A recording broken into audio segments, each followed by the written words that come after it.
মা বলো আজকে সোমবারের ডিনার লাঞ্চ সব মেনুতে কি আছে? আর এখন লাঞ্চ আর ডিনার সবই আমাদের এক হয়ে গেছে এখন। সব যা অবস্থা চলছে বাড়িতে, অসুস্থ মানুষ থাকলে যা হয়, আমি নিজেও অসুস্থ। এখানে রয়েছে রুটি, আটা রুটি, এখানে রয়েছে যে মুগ ডাল করেছি ভেজে, আর এখানে পেঁপে আলুর তরকারি নিরামিষ।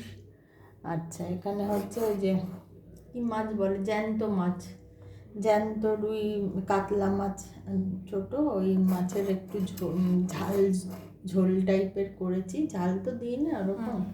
আর হচ্ছে এখানে করেছি বড়া দিয়ে আলু আর সজনে ডাঁটা দিয়ে রসা। এটা একটা নতুন রেসিপি, ভালো লাগে খেতে, গরম মশলা দিয়ে আদা দিয়ে। এই হলো আজকের এই সাধারণ মেনু। যদি ভালো লেগে থাকে তোমাদের এই সাধারণ মেনু, তাহলে প্লিজ লাইক শেয়ার কমেন্ট করো, আর আমার পাশে থেকো, আমাকে চ্যানেলটাকে সাবস্ক্রাইব করো।